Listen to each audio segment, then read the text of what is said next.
In a relatively short amount of time, Karrion Kross has traveled a journey in the professional wrestling industry, the likes of which few have. From making a name for himself on the independent scene and internationally, to showing up in NXT, decimating the entire roster, becoming the champion, and then getting called up to the main roster only for things to not go quite so smoothly, to getting released from the WWE, only to come back bigger and better than ever, finding himself in a rivalry with Drew McIntyre, a confrontation with the Bloodline, forming this group known as the Final Testament, and going to battle with the Wyatt Six. Karrion Kross and I talk about it all and then some, including what his real-life relationship with Bray Wyatt was really like. What was it like experiencing all the changes that he went through on the main roster? How does he break a baseball bat using just his body? And exactly how long, even before professional wrestling, has he been in the business of beating people up? Let's microanalyze. The character and the man known as Karrion Kross is here with us. I feel like this was a long time coming. Yes. I'm glad we've made it happen. Yes. How are you, man? I'm doing very good. How are you? I'm great. I mean, there's so much. First of all, you know, it's covered by that beanie, but the long mane of hair, I feel like it doesn't, and it gets talked about a lot. It's real. I mean, it's real. It's real.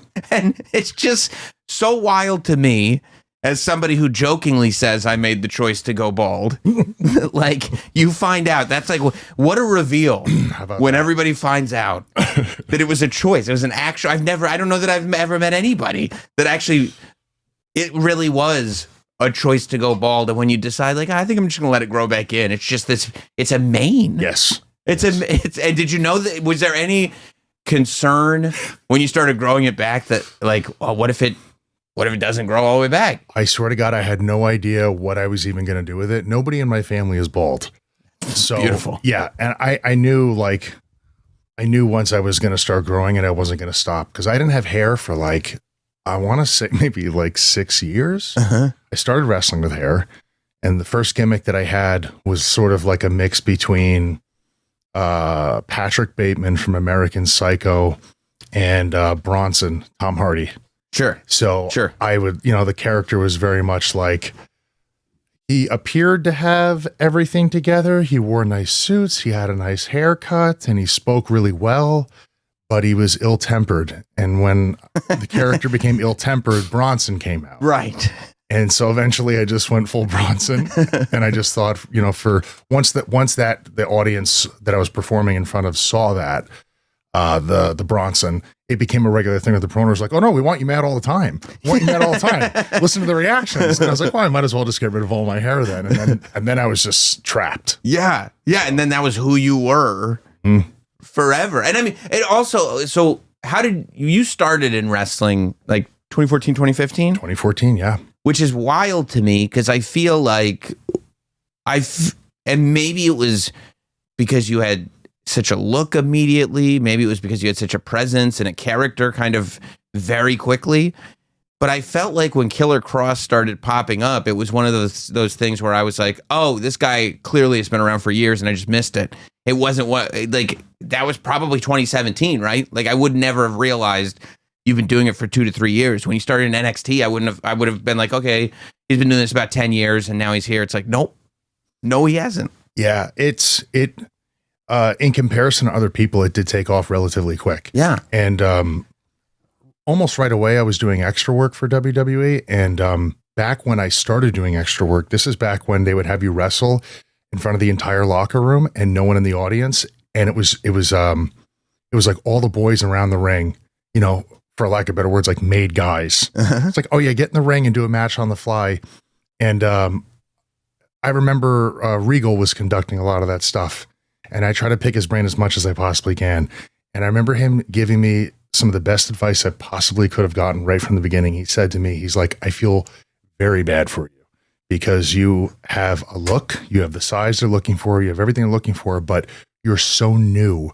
You're going to be playing catch up with guys that have far more experience than you, and you're not going to have a choice. You're going to have to learn at double, even like triple the rate, because people are going to want to do big things with you very quickly. He's like, so wow, be a sponge.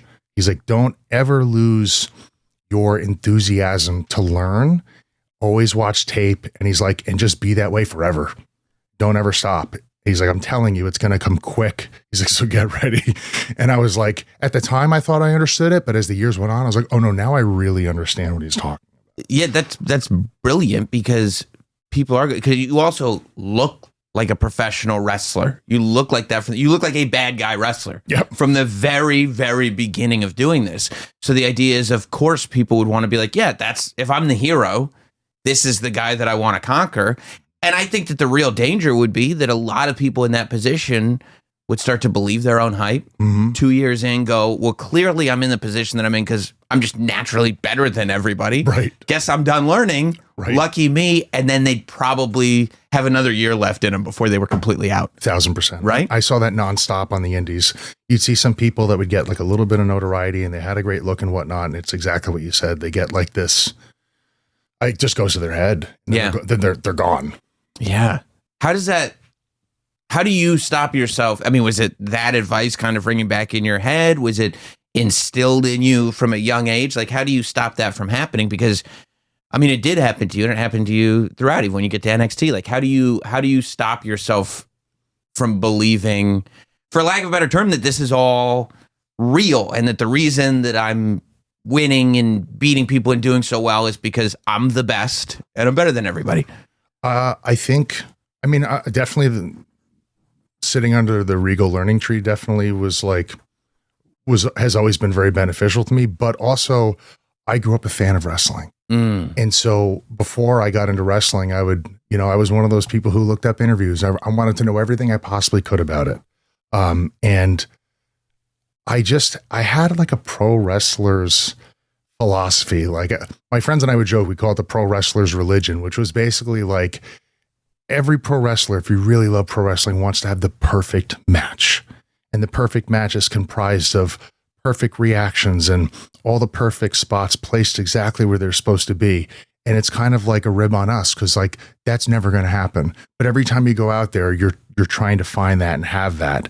And so, our approach was always like to do things, with that mindset forward. So you're always chasing this unattainable thing. And I think it keeps you grounded and it keeps your work really clean. And it always incentivizes you to want to be better.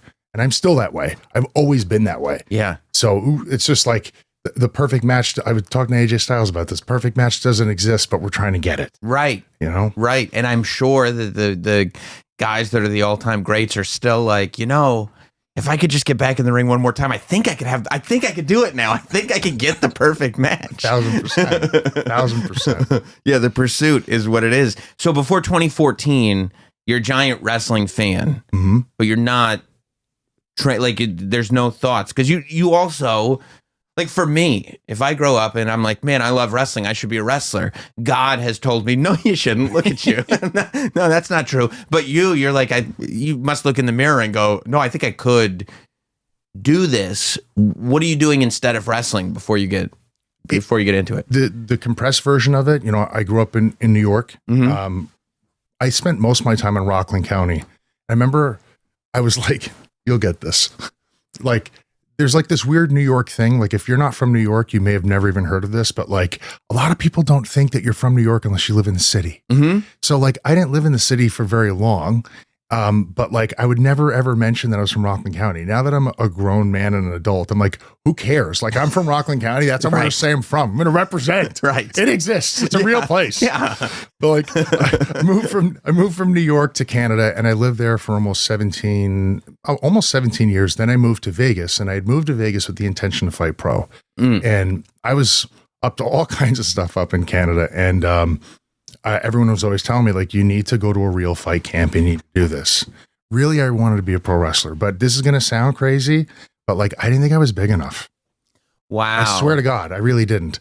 And I guess that would have been like whatever, 2012, 2013, you were still getting out of that space where, yeah, everybody was a giant. Everyone's a giant. Yeah. Like, remember the merger between WCW and WWE? I was like, well, who are the new guys coming in? Mark Jindrak, Yeah. Sean O'Hare. Like these guys were Nathan Jones. Yeah. You know, and Triple H in his heyday was gigantic. I remember seeing him at a press conference. He was huge. I remember his forms didn't even fit in his suit. And I was like, how's that possible? Everyone was gigantic. Brock. Yeah. I think I got on an elevator one WrestleMania with the Godwins, and I was like, oh my God. Dude, Dennis is huge. Yeah. He's huge.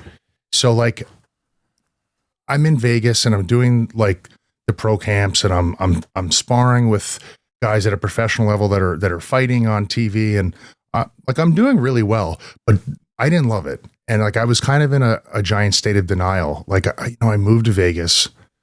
This was the intention that I set on doing. All my friends, my family, you know, they're all telling me I should do this. And it was like just this big head game for a while. I was like, but I don't love this. And then sponsorships changed the way you could have them. Right. I was like, so I was doing the math in my head. I was like, okay, so like 30% is kind of going to go to my corner. Then I'm going to get taxed. And what if I don't win the fight? I don't think this is a good idea. So that I found a pro wrestling school in Vegas, and I was like, I need to go try this. And it was FSW, Future Stars of Wrestling. And the first day I walked in, I was like, it's the only thing I've ever absolutely been positive of since I was a little kid.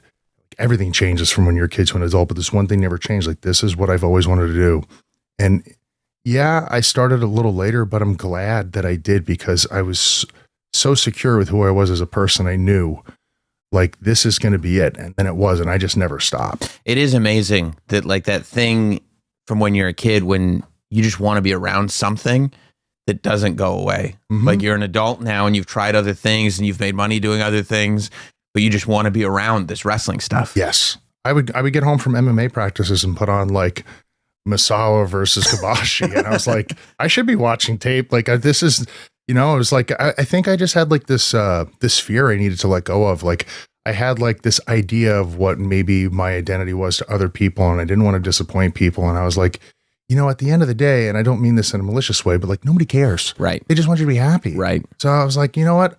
I'm going to put on a pair of underwear and I'm going to hit people with chairs instead. Yeah. And I'm going to be happy doing that. Yeah. I think people also overthink. Like they start thinking too much into the future. They start thinking too much about expectations that other people have, that like other people don't even have the expectations. You're right. They're not thinking that much about you. You're the only one that's thinking about you that much. It's the truth. And that if you can just be happy doing what you're doing at the moment and figure out how to get better at it and better at it and better at it, follow that road. Yes. Until it ends. And then when it ends, figure out the next thing. Right? Yes. Yeah.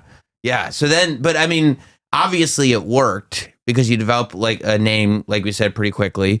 And you end up in AAA was like the first big one where you ended up like kind of having a home for the first time, right? Yeah. I was, Krista Joseph, who was the lead writer for Lucha Underground, a former WWE writer as well. He contacted me, and to this day, I'm still not sure if it was Matt Stryker who sent him my stuff or he just saw it online. I was producing my own stuff and putting it online just because, you know, in the indies, before you really make it out of your state that you're working in, it can be very difficult to start working other states. The promoters have to be like, will this guy draw? He's not from around here, and he's kind of unknown. So I put my stuff out on the internet. Promoters saw it, and they took a bet on me, and DJ eventually saw it. And once I started doing work with Lucha Underground, him and Vampiro talked, and it was DJ who put the word in with Dorian, who owned AAA, to go over there. And I started working in Mexico, and my Spanish was never great, but that was also a weird blessing in disguise, because then I just really learned how to speak the language in the ring. Just like instincts and body language, and this is where we're going. Yep, we're not talking about anything. Yeah, I just need to know what the finish is, and we're going to go out there and we're going to work. And man, like I can't even tell you, like a lot of people have horror stories about Mexico and Puerto Rico as performers, but like the locker room in AAA welcomed me with open arms, and they didn't make anything easy for me, but they didn't make anything like uncomfortable or messed up. Like they wanted to see the enthusiasm to want to be good and to figure this out and to know your part. And I had to be a Rudo, and I definitely was. So it was so good for me. And like, I remember even like when we would do joint shows with USA and Mexico, I would get changed in the Mexico locker room. Wow. And they'd be like, hey, there's another. I was like, no, man, this is like familia. Like, I'm here with you guys. Yeah. I like so many guys. Pagano, very good to me. Wagner, loved working Wagner. Like, he was like the Hulk Hogan of Mexico. You even flick him like this, the audience wanted to kill you. Wow. It was like such a blast working with that guy. It was awesome. Yeah. Like, so many good memories. Psycho Clown was another guy who was awesome. Chessman was hilarious. Like, I could go on and on. Everybody was good. They had me wrestling Fabi Apache down there a couple times, which was hilarious. I love her to death. Really, really good times. Yeah. Yeah. Was Mexico a place when you were a fan that you were like intrigued by, or was it more America, Japan for you? It was more American Japan, but I always loved Lucha because, like, speaking honestly, like, Lucha is the most flashy. It's the most technically aesthetic thing you could watch in pro wrestling. Totally. I never thought that I would be able to kind of like hang with those people, but then once I got my education in basing and understood what I could do with them for them, I was like, I don't want to leave. This is awesome. That's awesome. Yeah. Also interesting, Lucha Underground, because you're the White Rabbit. Yep. Now the Wyatts are here. Yes. And there's all kinds of weird, like, it is I feel like it's happening more now than ever that wrestling as an industry is all kind of clearly one thing. You know what I mean? Yeah. Like, everything counts and everything from this over here, from that over here. There's all this connective tissue throughout. And it's kind of cool to see it all. As someone who's in the business, I'm glad that we're here because, it kind of sucked showing up to the biggest and best organization in the world, and then they kind of have to like wipe the slate clean. Not like from a selfish point of view, but like fans who have followed you, they want to feel rewarded for following the industry anywhere and everywhere. And like, I feel like they can do that now, and it's okay, and it's good. Now wrestling can even more so be treated as like this organic entity. Yeah. And now when people come here, no matter where they're from, it gives the audience an opportunity to be like, okay, I just saw him on WWE. I want to know about him if I've never heard of him. And if the commentary mentions that he's from XYZ, they can go and see it. Now they're even more excited the following week to see him come back. Yeah. So. Yeah. And as a fan, just hearing Michael Cole say IWGP is like, what? Yes. You know what I mean? Yeah. It's just cool. Dude, even us in the locker room, we just give each other a nod, like, all right, you know what I mean? Like, this is good. It's happening. Yeah, it's all happening. So you have your run in Impact too, which was big for American audiences to see you, obviously, and big enough that coming off that, you end up in NXT. So how does that work? Do you get a phone call one day going like, hey, they've seen your stuff, they want to bring you into NXT? Were you kind of in communications with them? I had a correspondence for a long time with a guy named Karrion Kross. Sure.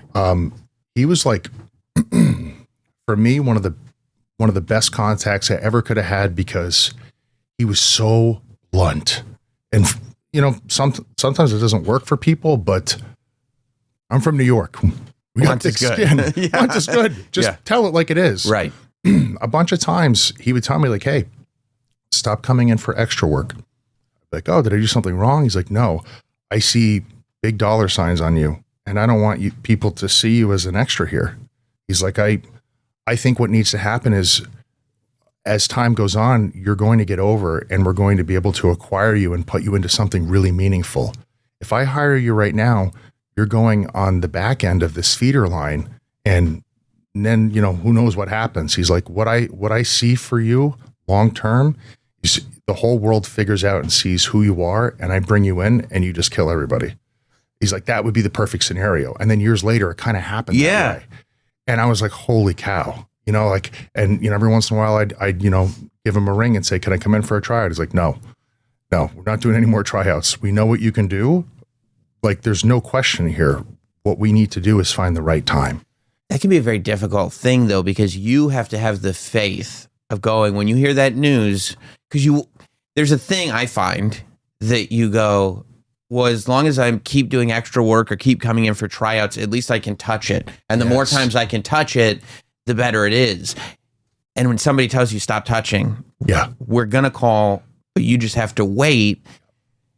You do have to say, okay, got it. Be happy you got the information. But the reality of it is it's a very difficult thing to just have faith in it because it can take a very long time. Absolutely. And then a crazier thing happens. So Jon Moxley exits WWE, and there was like a video that somebody created for him. It was a promotional package where his name was like rearranged into an hourglass, and fans online were saying like, I don't know, that looks like Kross's stuff or blah, blah, blah, blah. Some of it got a little negative, but I was like, no, we could totally turn this into a positive. I put out this self-made vignette of me looking for him in Las Vegas. And basically it was like how you'd imagine a trailer for like a movie or a TV show to look, basically saying I'm looking for Jon Moxley. I had no way to get in contact with him. I wanted to work with him. Right. He's now available to work with. He's a former WWE champion. So funny enough, he sees it and he's like, all right, let's work. And I was like, oh my God, holy cow. And so by surprise, I was co-running a show called Natural Born Killers, which was very Bloodsport based. Sure. I was trying to get the guys ready in Vegas for Josh's Bloodsport. So I was running these mini Bloodsport shows. We had it streaming on Fight app and everything. So which is funny because it brings the MMA training back into now this thing that you were like, this isn't for me, is actually, no, that's part of the foundation and we can put it over here now. Full circle. Yeah. So I wrestled Dan Severn, which was awesome. Oh, that's so great. And then at the end of the show, it looks like we're closing it out. John's music hits. He comes out, tear the place up. After the show, he's like, he basically says, he's like, hey, listen, he's like, I'm not telling you where to go. I'm not telling you where to make money, but I'm just saying you really should call Triple H because you could make a very, very good living there. He's like, work wherever you want, go wherever you want. He's like, but I have a feeling if you call him, things are going to be good for you. And I was like, that's like, what do you mean? Just like call Triple H? Like, what do you mean? And he's like, no, just call him. He's like, I'm giving you his number. I want you to call him. And I was like, oh my God. Well, now I can't. Right. I can't. Because what happens if you run into Mox again? He goes, did you? Right. And what are you going to say? No, I didn't call him. Yeah. So now I had to like, so I sent him a text. He calls me. He's like, is this really Killer Kross? Because like, I don't know, he could be a crank caller or something. Somebody gets his number. So we talk, and a few months later, I was in NXT, and that's kind of how that happened. So everything just began to align. Like I was getting messages from every direction of the universe to go to WWE. Those are things you have to pay attention to. Yes. Yeah. That's how you know, because timing is everything. Yep. I always find that like you always have the feeling of, oh, I want to do this. But if it's just a feeling, it's not time. It's not going to work. And it's like, those are your emotions. Like, don't get ahead. Just follow the plan. Yeah. And then it unfolds. But I think there are, though, a lot of people that would probably not want to. And this was after Mox was released, obviously. Mm-hmm. So, there are a lot of people that were like, would already be nervous about texting this guy. Also, that guy was just released. I don't know what is related. But sometimes, again, you have to streamline through your overthinking. Yes. This guy told you to do it. He's not going to tell you to do that if it's bad advice. Yeah. He's not going to do it for jollies. No. You know what I mean? You just climbed into my head and said everything exactly how it happened. That's so great. That's exactly what happened. And on top of that, I've never said this before, but my wife and I were talking to Cody about potentially going to AEW at the same time. So now I'm just like, oh God, So, but I had John right in front of me, and he's telling me to do this. And it's the first time we've worked and we don't even know each other. And I'm just like, he's definitely not telling everybody to do this. I really feel like I should pay attention to this. Plus, it's Mox. It's not like he's like, oh, let me start glad handing people. That's not his style. No. You know what I mean? No. So that's like pretty much how it happened. Wow. And that's also, I mean, it goes to your kind of faith in it, where I think there are people that at that time specifically might have gone, well, NXT, AEW is already a main roster, maybe I should go to AEW, but you're like, no. Like, lay the foundation, follow the plan, and go to NXT. And clearly, based on your NXT run, it was a really good idea. Yes. Yeah. So you get to NXT, and do they go, okay, here's the plan. You can kill everyone and win the championship? No, they didn't tell me anything. And I didn't ask. I just showed up and I brought my gear, and I had a few conversations with Hunter about creative ideas and concepts. And I basically just said, hey, I've developed this character that was kind of an alternative to WWE because I didn't want to look like I was doing something WWE light. So it was more on the extreme end of things. Right. You know, there's a little bit more foul language, a little bit more darker tones. The things that people couldn't watch on mainstream programming, I was doing on the independents because I was like, well, why would I try to emulate something that I'm seeing here? But we can reformat this for the show, and here's everything. And I kind of like broke it down. And he was into it, and I sent him stuff that I had produced. I had sent him stuff that other people had produced for me at the time. I had some really good footage from AAW in Chicago. Mm-hmm. And he wanted to kind of, you know, like reformat that and put that in NXT. And so I would just show up every week and find out what I had. I had no idea any of that was coming. Wow. I had no idea. And at the time too, like, there were so many synchronicities. Like somebody in my family was really, really sick. And I was like under the impression I may have to, like, if this person passes, to take over, you know, like a mortgage. So wow. The timing of me getting that job and then us also going into lockdowns as well, as like everything came in like so perfectly. Like, because you don't have the indies otherwise. No. Right. You have nothing. Yeah. Like everything, you know, and the person's health bounced back, thank God. Yeah. But I was the peace of mind to know I could, you know, take care of people. Yes. In a complete capacity was there. Thankfully. Yeah. That's a good perspective too. Cause it also, like, when you have something like that, you go, okay, regardless of the artist part of this, the fact that financially I can take care of family is huge. Yep. In wrestling, and I get to, and I get to wrestle and take care of people that I need to take care of. Like, maybe let's not question things too much. Right. You know, I was like, I have to pull the trigger on this. Yeah. And I remember when the entrance was the first kind of big, like, whoa. And ironically, I remember, I probably said on the podcast, like, immediately going, I can't wait to see that entrance in a big arena when there are people back. I said that ironically, because once you got into an arena with people, you didn't get to do the entrance, but we'll get there. Yep. But even the fact that you could pull off an entrance sort of that theatrical that gets the character across so well, that is immediately tells the audience what a big deal this is when it's quiet. Mm-hmm. There's no one in there. I mean, what was that like for you to go, okay, my first impression that I'm making on a WWE audience as a big character, I'm doing in an empty arena. Mm-hmm. Was that a difficult thing to learn how to do? The grief of that hit me maybe like 2 years later, because I was so determined to home run everything that was being given to me. Mm-hmm. I just took like a solution-based mentality of like, okay, this is what we have.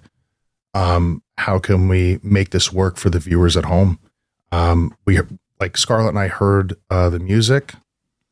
We got it like on a file, mm-hmm.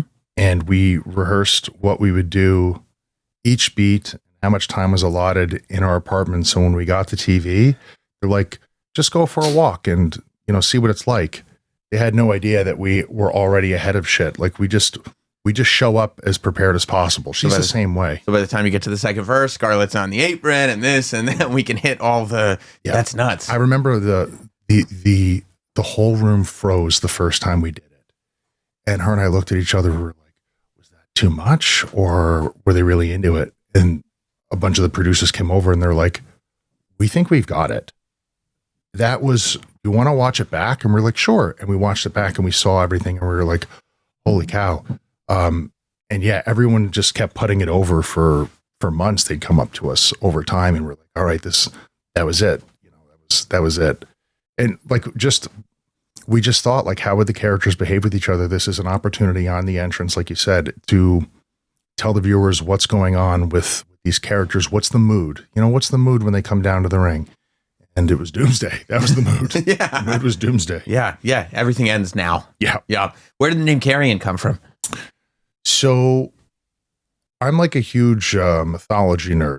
Okay. I like to read about old world stuff and Greek stuff. And there was like a story about this guy who carries the souls from the land of the living to the land of the dead. And I think the name off the top of my head is pronounced Karrion.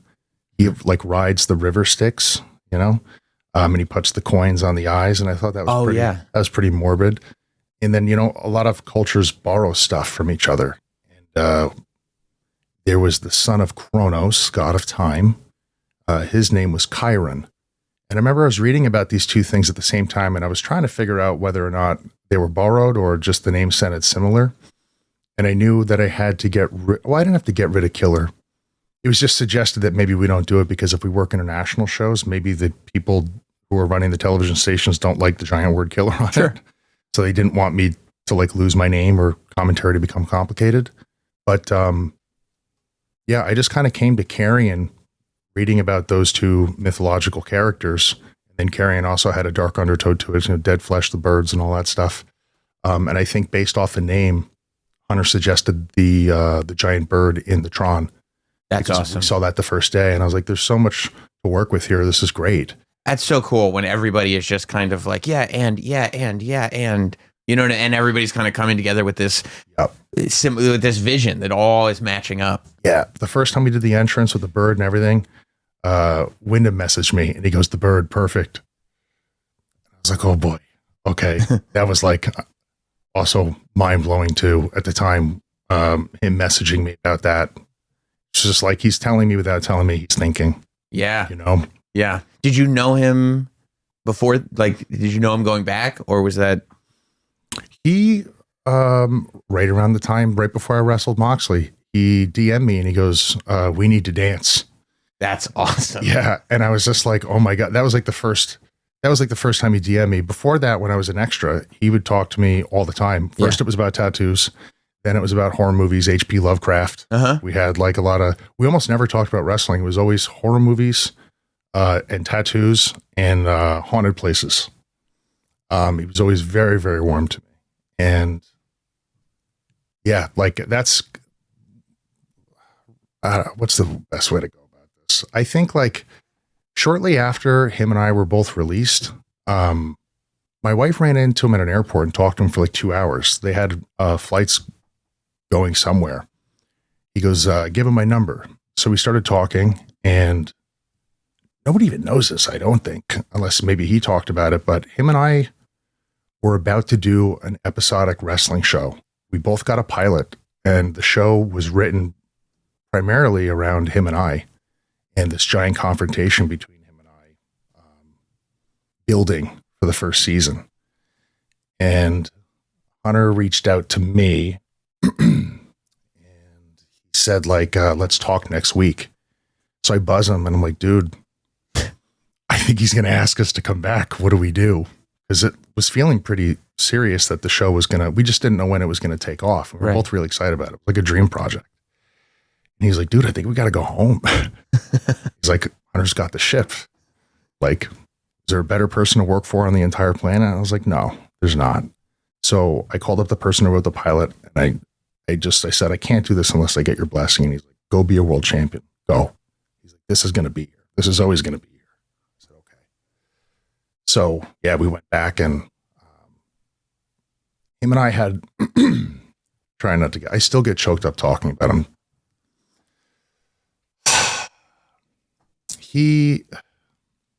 I was not best friends with Wyndham.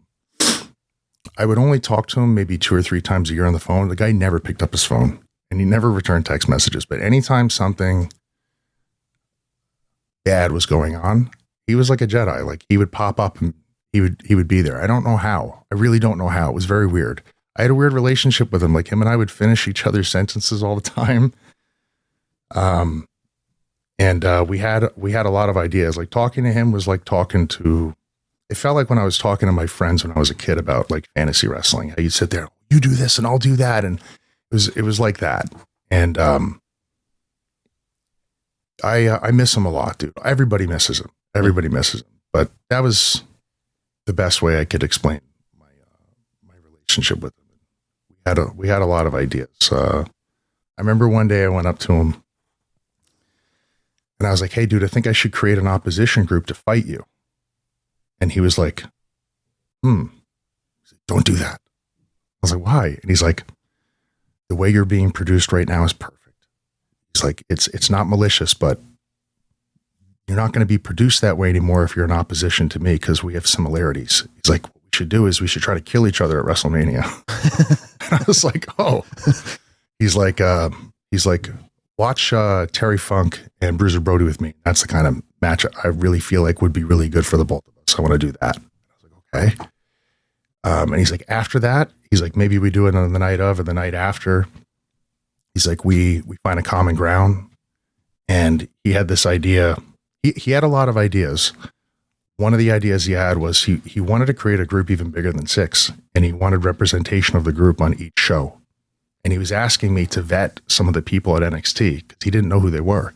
He knew who he liked, and he knew like who had cool gimmicks and cool creative and stuff like that. But he said, I don't know these people, and I don't want to invite people that are going to become problematic or marks for themselves or something. He's like, so he's asked me to vet people in NXT to create a group for NXT. He wanted me to go to the other show so I could still be produced the same way and not lose lines. Because he's a real center man. Yeah. And he was trying to explain to me, if you stand next to me, I'm always going to be the one talking. He's like, you have something. He's like, I don't want to stifle that. So that was like one of the ideas of many. I don't know if you're into DC, but he was really into Court of Owls. Wow. He wanted to do something in that realm of Court of Owls. He even had one crazy idea. He wanted Wade Barrett to be like his inside commentary guy. One day Wade was going to get up and just bullhammer somebody and pull open the shirt. He's got like whatever the idea of the shirt was on the shirt. Yeah, man, I could talk about him forever. Yeah. And I hope people too understand how important it is to have people like that have that level of creativity just flowing out of them all the time, because it becomes contagious, I think. Yeah. When you have, well, I know in my life when I've had people that kind of creative and motivated to create around me, all it does is make you want to create more income and make your ideas bigger and think further outside the box. And how far can we go with this? It's kind of an amazing thing. It is, and I always think like of ways that I could try to honor him. Like right now with what we're doing, I try to think like the best thing I can do is be the absolute perfect counterpoint for the Wyatt Six right now. Mm-hmm. Be the most detestable human being, go to the lowest lengths, like real fiend type shit. Yeah. Just the total opposite. Be the absolute best villain, maybe even the worst villain they could ever possibly deal with. Become the biggest obstacle that they may or may not overcome. Yeah. I just try to think like, how would he want me to approach this, Yeah. So we'll get back to NXT, but because we're on the topic, like something that I've really enjoyed is that for me in horror movies, my favorite thing, and I like everything. I like the monsters. I like this everything that has been represented and that he's brought forward, I think, into wrestling. But something that my favorite thing in horror movies is the point in the story where the person realizes, oh no, I made a huge mistake. This one action that I thought was completely unrelated to anything has left me here where I'm completely trapped and there's no getting out. Like if I just said no way back here, I would just be living my life. And now, because I said yes, I'm trapped here and I think I'm there forever. And that's the Miz. Yeah. You know what I mean? That's just the idea that the Miz is like, okay, I did it, right? And it's like, no, it's this feeling of helplessness that you're like, oh, there's no escape. And that's what a real villain gets off on, is this idea that, no, I'm stripping you of any sort of hope. Yeah. Transactional control. Yes. Deception. Yes. Yep. I always think to myself, now that we're doing what we're doing with them, I think, these are my own words I'm using, the spooky lane is very much reserved for them. And ironically, the way the character that I'm doing has been produced differently since they've shown up. And it's actually been really good for me because I can show people other layers and I can go back to doing stuff that I did in year one that no one ever saw in the indies. So yeah. I can splash in dark humor, the Patrick Bateman stuff, the Bronson stuff. You're right, because it goes back to that thing that you've done where it's like you're being nice, and then somebody will say something or they'll go too far, and then a snap comes in and the eyes like change and you go, oh, yes, that's the it worked out perfectly. Ill-tempered. Yes. Yes. It's worked out perfectly. Yeah. And like Mike is brilliant. Like that guy, you could never give that guy enough flowers. I say that so sincerely. Like his IQ for the business will never be understood unless you're working with him and you know him. Like he is so self-aware and so smart and understands really what the audience wants to see out of him, whether, you know, and he's secure with himself, whether it's like he wants to be the butt end of the joke, he can handle it. He knows who he is. He can do that. If he's got to be the cruelest person you've ever seen in your life and just break a man's heart and strip him down, he can do that too. On a whim, you can put a belt on him and it doesn't look strange. He can do it. He could live tomorrow or next Monday, some sort of strange thing happens and he gets a world title match against Gunther and rolls him up and pulls his tights. And it's, oh my God, you know, like with him, you can literally do anything. He's like a Swiss Army knife. Working with him is like, but the way I think about things, like light years ahead. Wow. Yeah. I love the little things like, you know, the Final Testament all coming out and they're all in black and it's brooding and it's scary. And the Miz still has his vinyl like flaps all over his jacket. All over the place. Like it's not even like he went to like black and silver. It's still red and bright and like he's still being the Miz. It's really, really funny. But going back to NXT. So I thought, you had some really great moments there, obviously, but I think one that people go back to a lot, and I do, is the promo that you had with Adam Cole, where it's like, I felt like that was this moment where that's a sink or swim moment for you. Sure. It's like, because we're calling out something that's either true, and if it is true, you're finished because you're not going to be able to come back from it, or you're going to have to prove how it's not true. When he goes, you know, you're the company pick, you're the, you know, the factory made wrestler guy. We all had to work for this. It's like, if he's right, if that character is saying something that is true about you as a human being, I mean, you've seen people kind of crumble. Oh yeah. In those moments, and they can't come back because that's this thing that they know and hear. Mm-hmm. He's right. That's true about me. Right. But somehow Karrion Kross was able to remain Karrion Kross through it. Yep. Was that something that as it was happening, you were like, yeah, this is one of those moments? It was a weird day. I knew it was going to be a good promo. Like what they wanted out of that was for people to believe it was a shoot. Right. Right. And they didn't want, like, a way they had to keep people alive there, since I was on like a murder run, was they had to get over the character somehow. Yes. Some sort of capacity. So give him the mic time and let him look strong and stay strong, you know, in that capacity. I didn't really feel any particular way about it. I just thought it was, at the time, I thought it was strange that they didn't really want me to give it back. Yes. But then that became a thing. Like Johnny would do that the following week. Yes. And all that stuff. And I was like, okay, now I understand what's going on. It wasn't really thoroughly explained to me at the time. But they needed everybody in that match. It was a 5-way we were building to, and they needed Adam in that match. But yeah, it didn't strike me personally. But so you do the 5-way, you work with Finn Balor, like you work with everyone.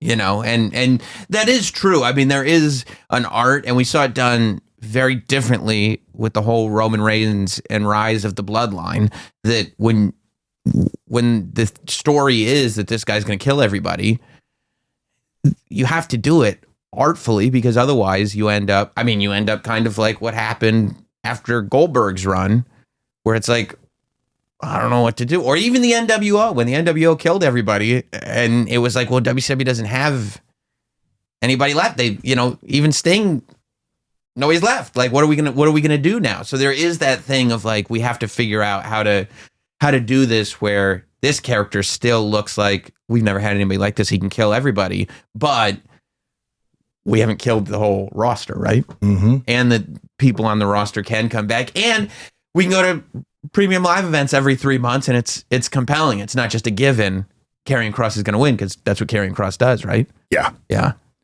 Yeah. I mean, the layers that you can get into, especially too, like over the last 2 years, I feel like layers have been like they're an even bigger part right now, like with the new regime, Mm-hmm.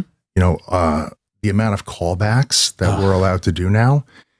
And I've talked about this before in interviews. I won't stay too long on it, but like callbacks are important for the viewer because it rewards them for feeling like they're watching something episodically. Like if you never mention certain things that never happen again, like, that's brutal. Yeah. Like I was really, really hoping for instance, like I was really hoping that once Cole and Kyle were finished, because I had no idea I was going to Raw, that I was going to be able to work a program with him.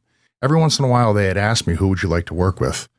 He was always top of the list. Like, had a tremendous amount of respect for everything that he was doing there. And I mean, everybody in Undisputed Era, Kevin Owens, Sami Zayn, I'm sure there's more, but like those guys, for me personally, watching as a person outside the company, they made the doors a little bit more open for everybody in the indies to come in. Absolutely.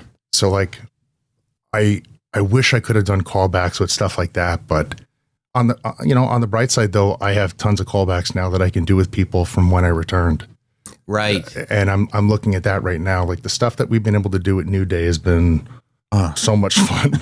And I felt I literally wanted to puke when I saw what was happening in the ring when they were shooing Big E away. All of us were watching in Gorilla and it was just dead quiet. I was like, and I know these guys. Yeah. I know these guys. And I'm watching this and I'm just like, oh my God. And somebody elbows me and they're like, look what you did. I was like, shut up. Shut up. Yeah, that becomes, and even, I kind of love that that's so despicable that even like, does Karrion Kross even want to take that much credit for, or like, or is it one of those things where they go like, well, you kind of started this, and it's like, now you're on your own, yes. Right? Like it's like I've made you do the worst thing I could ever make you do, and now you're on an island. Yeah, it's awful. I have loved the follow up too, where every single person they interact with is like, why would you do that? Yeah, why? That's terrible. Yeah. Forever now. Yeah. But so after NXT, you first get to the main roster. Right. Things change. Oh, they sure did. The entrance that I was waiting for. I know. Doesn't happen. Yep. There's no Scarlet. Nope. You look different. You got suspenders on. Mm-hmm. It does go back. You like Greek mythology and stuff like that. It is a very kind of Greek warrior look.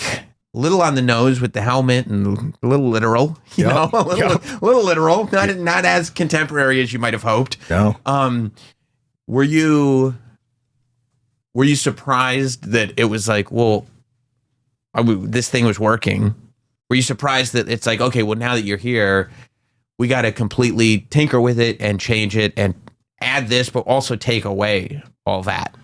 I was really surprised because I wanted to get the most I absolutely could out of NXT and do my best work. Obviously, I wasn't by any means trying to phone anything in, but I was trying to demonstrate a type of work rate and ethic and character IQ to go to main roster. Like, I feel like everybody's trying to do that. Sure. So I had tried to develop something that I thought would work on the absolute biggest stage while I was there. So when we went up and it was kind of just dismantled, I had tons of people telling me all different types of theories and reasons as to why that happened. None of them had anything to do with me. And I just really didn't know what to do. I just had this thing in the back of my head. I was just like, they've literally given me a pro wrestler's dream run in NXT. And now they're asking me to do this one thing that I think is absolutely stupid. I should probably just do it. Mm-hmm. In my head at the time, I thought, like, how ungrateful, how silly would it look as a professional to say no after I've been given so many really unique opportunities. That was my mentality at the time. But there was just so much uncertainty and so many different weird things going on. I thought the outfit looked a little cartoony. Mm-hmm. And then I spoke to some people and they're like, they were considering doing like Halloween costumes. It was like, oh, maybe that's weird. I don't know who wants to dress up as that. But I thought like, okay, they want to merchandise this. This is an opportunity for me to demonstrate, on a measurable metric that I, can draw a particular unique, revenue for the company that maybe other wrestlers can't. So I just tried to lean into it as much as I could. But I remember so many, even the writing team, they were like, we need to get you out of this. And I was like, I agree. I agree. They tried a lot of different things. There was an idea for me to run a group before I left. They were trying to transition me out of that whole aesthetic. And they were like, what would you want to do? And I had this idea, which is kind of what I'm doing right now, where we would target the history of the people we were working with, the baby faces, let's say, and we talk about bad things they did in their career and bring that up and say, the general premise was like, nobody can avoid judgment. Like everyone is guilty. And now you're going to be tried for this thing you did X amount of time ago. And I was talking to Nick Manfredini. I think that's said his last name. He was super close with Wyndham too. And he had this idea to either use like a throne or, even like a podium with a gavel, not in a corny way, but just like maybe a close-up shot of the gavel slamming, and then the promo starts. And at one point I was like, I wonder how close we can get to Ministry of Darkness with this. So we were going in a lot of different directions, and a shirt actually got released before the thing took off because we were all hopeful that it was going to get greenlit, which it didn't. But the shirt is out there, and it has the judgment quote on the back of the shirt. It was going to be kind of like the last line that I would say to close out the stuff. So that was kind of cool. At least we got the shirt. How does the t-shirt, does the t-shirt just get approved? It's like, I don't know. That's a cool shirt. I could still go. We're not doing it, but I don't know. Sell the shirt. I don't know.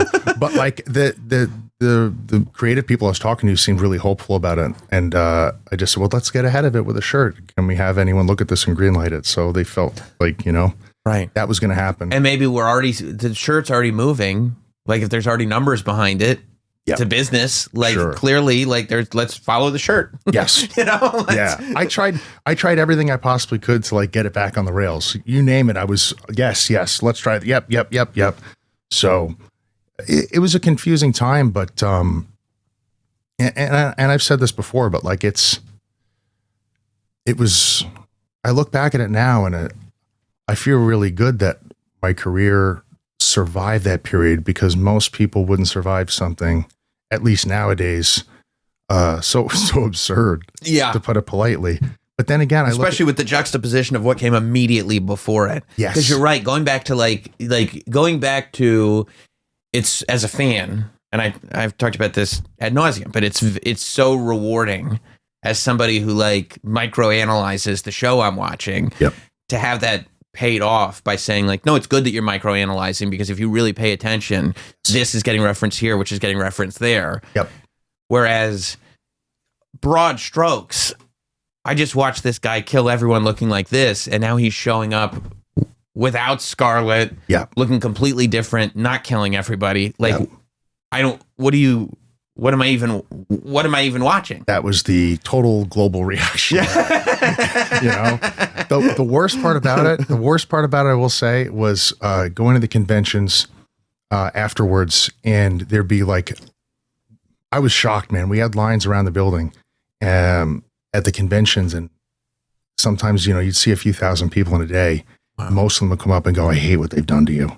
And so you'd hear that a few thousand times. And I was like, oh my God, this is my Groundhog Day from hell. Yeah. And you just have to like, you want to have a meaningful interaction with the audience, with your fans, and you just kind of have to grit through it and be like, I know what you're going to say, and I appreciate that, man, but maybe we could just move it along. Yeah.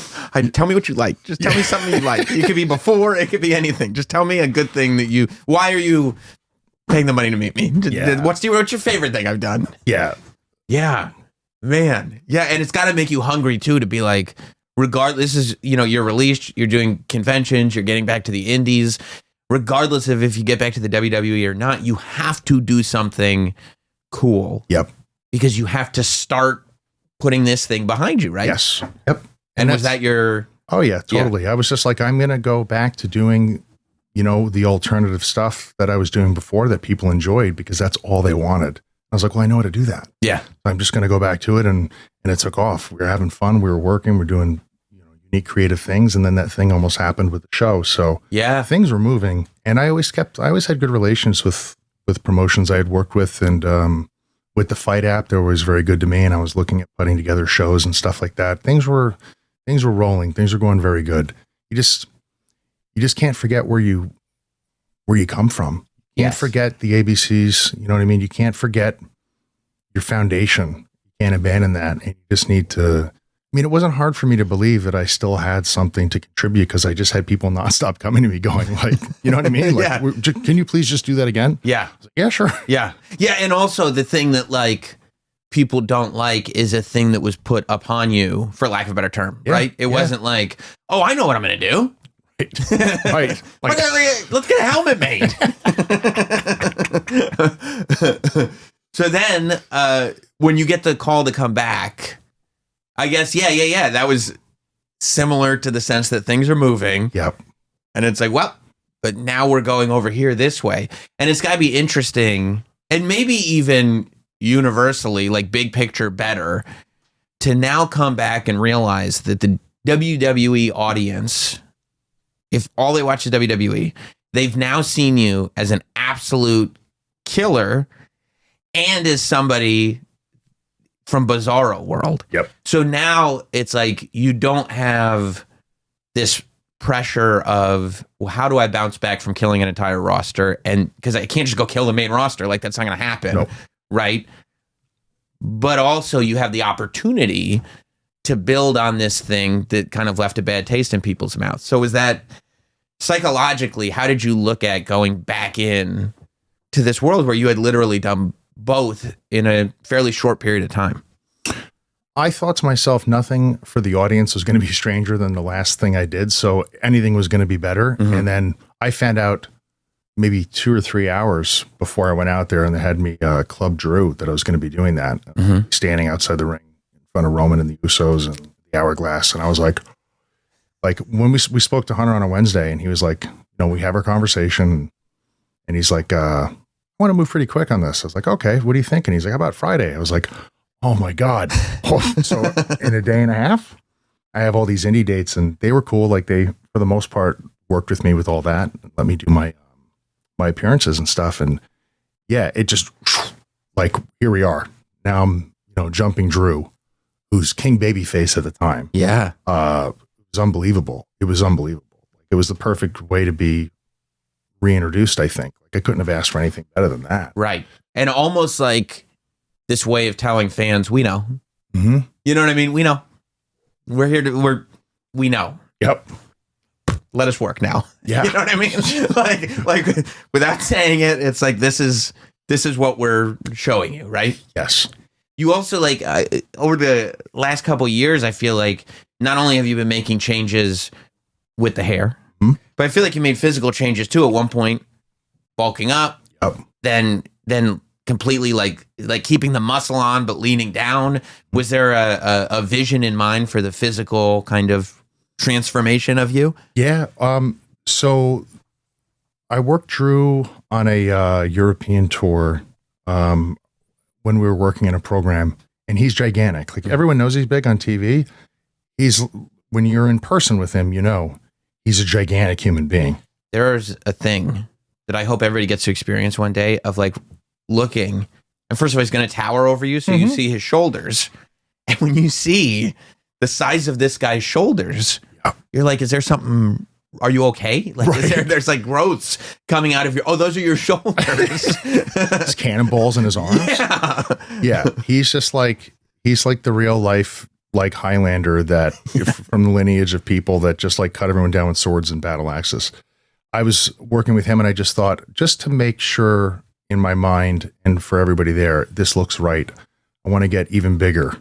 So I just started consuming all organic, but like I started consuming more calories than I should have. I got real big and then I got what I felt was like too big. Oh, really? Yeah. I put on a little bit of weight relatively quickly. I put on like an extra 15 pounds over like 2 or 3 months and I didn't like it. I didn't like it. It messed up my mobility a little bit. I felt like, I don't know what it was, but I just felt like I needed to change. So I began to cut down. I feel like I'm at the perfect weight right now. Like I feel really, really good. I feel really sharp. I hired Dave Palumbo as my nutritionist, and he's basically put together like a perfect diet for me and training regime. So it works really well now. That's awesome. Yeah. That's awesome. What was the sort of, and so you come back, right? And like you're doing kind of what you said originally, which is like dipping into people's pasts and having everything come full circle. And also nothing's really ever over, right? Like you were doing this over here 6 months later. You're like, yeah, remember when I did that? That's what I was doing. And you're working with Shinsuke and you're working with all these people. Was the sort of like full circle thing an idea that you had and wanted to do? Did somebody come with you and go like, what if we, or did they go, let's dip back into this thing that we were kind of starting with the t-shirt? It was an idea that I wanted to do. Once I kind of understood what they wanted to do with the show and I could kind of read into things without being told what's happening and I could see what was happening long term, I was like, there's definitely ways that we can revisit this stuff in a really meaningful way for the crowd. And then as I was talking to creative about it, the internet started picking up on it, started talking about it. And I was like, oh my God. I was like, so before we even really launched the idea, as I was like in the midst of talking about it, it started to come alive online. And I thought, this is awesome. Like they don't miss anything.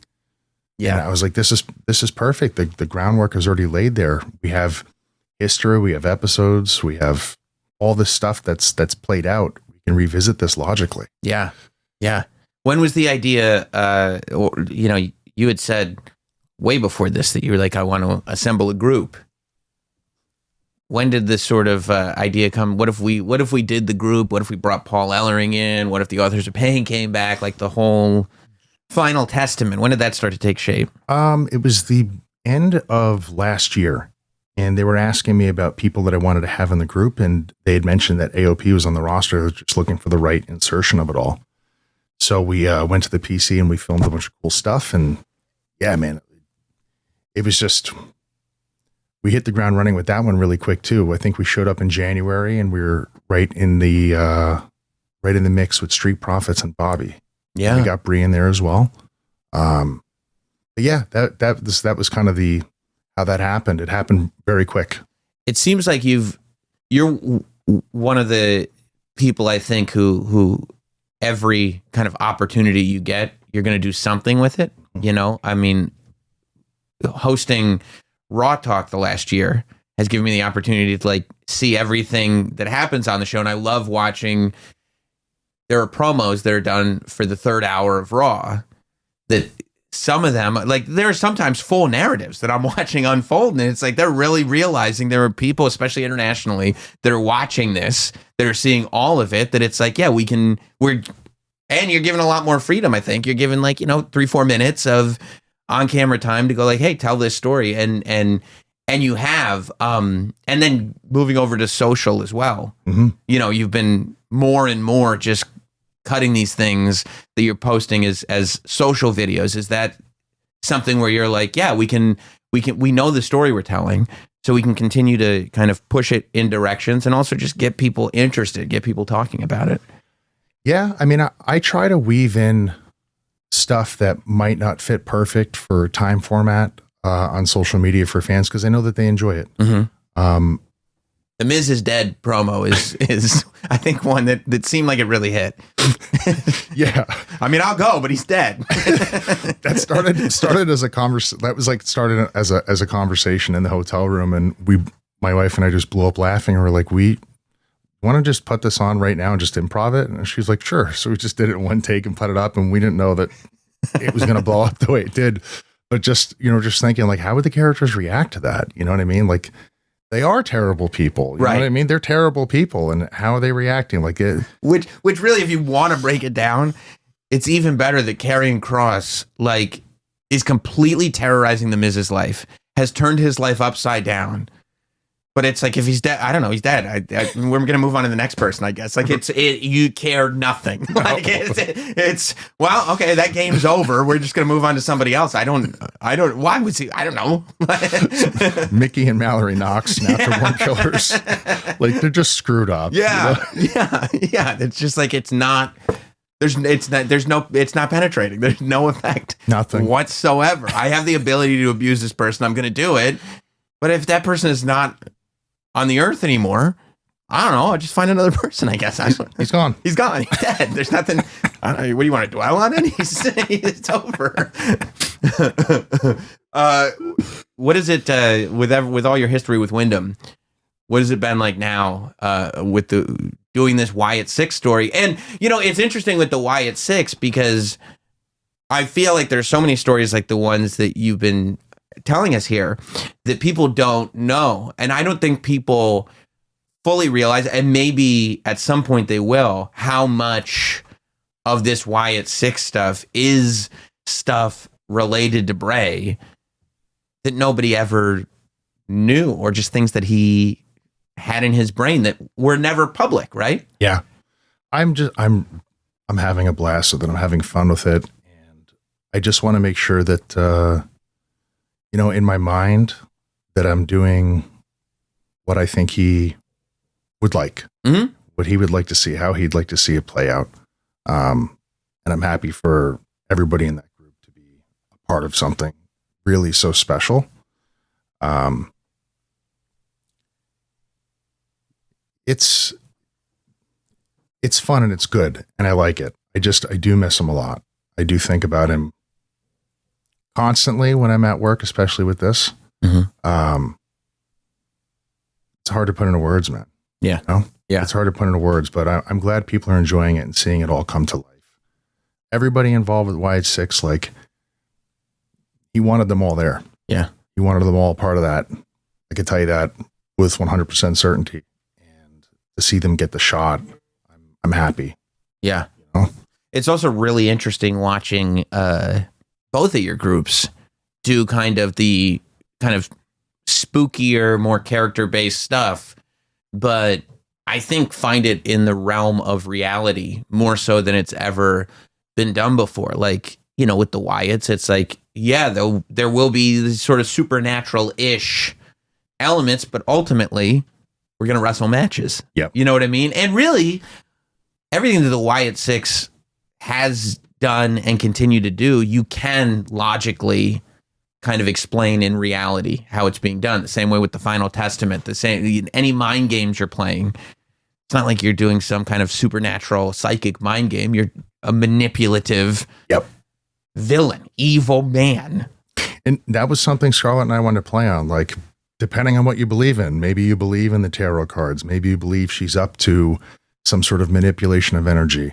Or maybe you believe that all of that is nonsense and they're using it as a psychological weapon against people, and they just have the gift of the gab and understand how to push people's buttons and manipulate them, Yeah. It's like, again, whatever you believe, some people believe in psychics, others don't. There are a lot of fake psychics out there. They use that to take your money. Yeah. So, there could be some bad psychics too that are real that, could take your money and they actually, but I've always wanted to play on that. I wanted to be able to entertain both sides of whatever they're watching. They can choose to believe, one or the other, but ultimately there is damage being done. Right. It's also really great that as Karrion Kross takes credit for things that are happening to people, it's like, did he put this in motion? Or is there just a coincidence and he's going, see, I did that. Right. You know what I mean? Like, and that's one of those old, that's cult leader stuff. Like every massive cult leader at some point, and you always get to the end. It's always in the end of the documentary where the followers start to realize like, oh, wait, is he full of shit? Right. Like, oh, yes. Wait a minute. Did he not do that? But by then it's too late. You're already in too deep. Have you studied like cult leaders and stuff like that, and the way they kind of speak, use their eyes, move their bodies? Paul Ellering and I watch all that stuff, and we're just like, how did people fall for this? It's like, what happened along the way? Did no one want to pump the brakes at any point and say, maybe we should get out of here? But him and I watch that stuff. We talk about that stuff all the time. Before Kevin Sullivan passed, we would talk about that all the time. Just the absurdity of these people, like this grandioso personalities, like they were so narcissistic and egocentric, but they knew how to tell people who were like emotionally wounded or desperate for some sort of, association to power, that if you do it my way, everything will be okay for you. But if you don't, that black cat crossing the street there, that's my cat, by the way. Go. Let the cat out.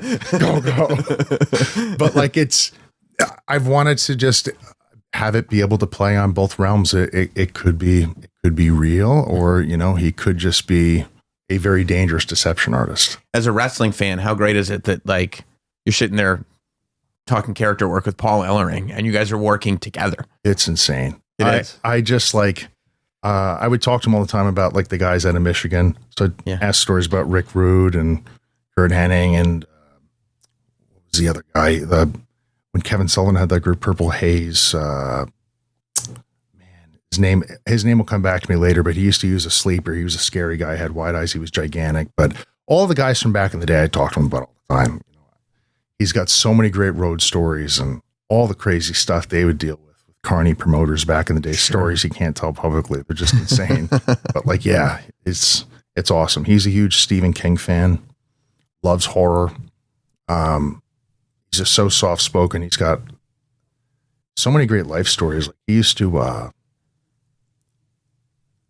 he had like all of these wolves on a farm. He used to like race dogs and stuff. He comes from like a very interesting life. He has a lot of really interesting hobbies that are like very, very cool. I think he's still out of Minnesota, actually. Yeah. Not Michigan, Minnesota. Minnesota. Yeah. Yeah. The Minnesota guys. Yes. All the guys out of Minnesota. Yeah. Yeah. He's still out of Minnesota. And I love it, man. Love being on the road with them. Best part of like a tour is all of us getting in the car and just being able to like go have breakfast or dinner together, and Paul will cook up a story. It's just like, it's the most insane thing that you've ever heard. And he'll just laugh at the end of it. That's awesome. Well, man, were you an executive bodyguard? Were you like did you do bodyguard work before wrestling? I did. I started as a bouncer, then I became a doorman, and then people liked the way I did my job, and they'd give me business cards, and that's how I got into that. Wow. Yeah. Like, what does that entail? Sometimes I was armed, sometimes I wasn't. Just depended on the gig. But and is it just like high profile people would just bring you with them where they go? I mean, also with bodyguard work, I would think 95% of it is just the appearance of, oh yeah, there's security here, and you're the type of person that could pull off the 95%. Pretty much. Yeah. Pretty much. Some of the people that a lot of the stuff that I did was like NDA work, because like you're a fly on the wall and there's a lot of crazy parties going on. And sure. But what I can tell you is most of the time there were never any real issues. Like if it was, I had a few women that I would bodyguard, and the worst thing we'd have to worry about is like, and I'd have a sheet to like, sometimes they had like priors, these people we'd have to be concerned about if they come around, like stalkers and stuff, but they just run up and they were never like armed or anything. But like, you just need to be aware of the types of people that may follow them to their appearances and stuff like that. Absolutely. But it was interesting, getting a look inside being famous before I was on TV, seeing what that's like. Yeah. Lessons to be learned. Mm-hmm. Yeah, sure. Yeah. I also love that even before, like you've been in the beating people up business. Sort of, for a long time. Yep. For a long time. Yep. I can hear the black helicopters circling your house now that you said that. I was too. I was letting my son know yesterday that you were going to come by, and I was like, you know what this guy can do? And he goes, what? Like, I've seen him wrestle. He's a big wrestling fan. I go, no. I go, he knows like MMA holes. And he goes like, mixed martial arts? I go, yeah, exactly like mixed martial arts. And I go, he could take a baseball bat and lock it in a hold and break it. And he goes, you mean like over his knee? I go, no. With his leg, and I took his arm, and I go like this, except he can pop it. And he goes, whoa, I'm going to get a metal bat and have him do it with that. I don't know. That might be a little more fishy. Like, look over here, kid. Have you been able to break a wooden baseball bat for a long time, or is that something you discovered a little bit more recently? I found out this year. I saw so many people hurt themselves doing it, and I don't know what I was thinking. I was just in a mood one day. Yeah. I had a bunch of them in my garage. My pro wrestling career is doing really, really great. Maybe I should injure myself. Yeah. Hunter, I was trying to break this baseball bat. A little wound up, 4 espressos deep, and decided it was going to shatter my arm. So have you broken multiple bats now that you know you can do one, or did you just do the one and go like, okay, now I know I can do it? I stopped at 3. Okay. I stopped at 3. Okay, can be an expensive hobby. I was working up to 2, and I was on. This is going to be fun. I was on a low carb diet. I couldn't break the 2. I've noticed that I'm a lot stronger when I eat carbs, And so for a few months, I was trying to break the 2 and I wasn't getting anywhere with it. So I stopped.